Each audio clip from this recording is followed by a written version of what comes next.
శ్రీకృష్ణుడు నరకాసురుడి మీద యుద్ధానికి ఎందుకు వెళ్ళాడు? ఈయన భార్యను ఎవడో వాడు ఎత్తుకెళ్ళలేదు. రావణాసురుడిలాగా, పాండవుల్లాగా వీళ్ళెవరో అవమానానికి గురవలేదు, ద్రౌపదీదేవిలాగా. ఎందుకు శిశుపాలుని చంపాలి, ఎందుకు నరకాసురుని చంపాలి అంటే శ్రీకృష్ణుడు శిశుపాల వధ కోసం బయలుదేరుతూ చెబుతాడు ఒక్క మాట, నాకేదో అపచారం చేశాడు, నన్ను తిట్టాడు, 100 తిట్లు 200 తిట్లు ఇవన్నీ నేను లెక్కెట్టుకుంటూ కూర్చోాలి. వాడు తిడుతున్నప్పుడల్లా నేను లెక్కెట్టుకోవడం అనేది ఇదో పనే. ఇక్కడ లోకాన్ని బాధపెడుతున్నాడు శిశుపాలుడు, నరకాసురుడు. వీళ్ళని ఎవరు చంపుతారు? మనం కాకపోతే.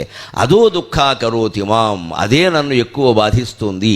పరమేశ్వరుడు అవతరించింది ఎందుకంటే లోకాన్ని మొత్తం కాపాడడానికి, మేనత్తల్ని మేనమామల్ని తోడల్లోనే కాపాడుకోవడానికి కాదు ఇక్కడ. అందుకే ఎదురుగా పాండవుల మేనమామే శల్యుడు ఉన్నా సరే మాట్లాడకుండా వేసేయమని చెప్పాడు కృష్ణుడు. అంతే. నువ్వు మళ్ళీ ఆలోచిస్తూ ఆయనకి లేదు మేనల్లుడని, నీకెందుకయ్యా మేనమామను వేసేయి. ఆయన వెళ్ళి కౌరవపక్షంలో చేరతాడా? పాండవులకి ఎవరికి మేనమావండి? ఎంత దుర్మార్గం అండి శల్యుడి ప్రవర్తన. మాద్రికి అన్నగారు, మాద్రి చనిపోయిందా? ఆ పిల్లలు అనాథలయ్యారా? ఆ పిల్లల తరఫున మేనమావ నువ్వు ఉంటావా? వెళ్ళి దుర్యోధనుడు పక్షంలో చేస్తా. బుద్ధి జ్ఞానం ఏమైనా ఉందా ఈ శల్యుడు అన్నవాడు? పిగవాడు ఎంత ఈ గోడ మీద పిల్లిలా పార్టీలు మారుతూ ఉంటారు. వీళ్ళందరికీ శల్యుడే ఆదర్శం. ఇంకా చంపడానికి మేనమావ కదా అని సహదేవుడు ఆలోచిస్తుంటే కృష్ణుడు ఏమిటయ్యా ఆలోచిస్తావు, వేసాయి అన్నాడు. లేదా కృష్ణుడు చెప్పి చేయించాడు పనులన్నీ. మేనమావ గాడిది గుడ్డ వేసిపారాయి, వాడికి లేదు బుద్ధి, నీకేమిటి చిన్న కురాడివి అంటే. మన బంధుత్వాలు కాదండి ఇక్కడ. ధర్మం ఒక్కటే బంధం ఖచ్చితంగా. మానవ బంధాలు ఏమీ నిలబడవు, మాధవ బంధం ఒక్కటే నిలబడుతుంది ఖచ్చితంగా. ఏది ధర్మమో అది చేస్తాం. కొడుకు లేదు, కూతురు లేదు, భార్య లేదు, ఏం కూర్చునే చెల్తా ఉంటే ఉంటాం, పోతే పోతాం. పెద్ద విషయం కాదు ఇక్కడ. ఎవడు ఈ భూమి మీద శాశ్వతంగా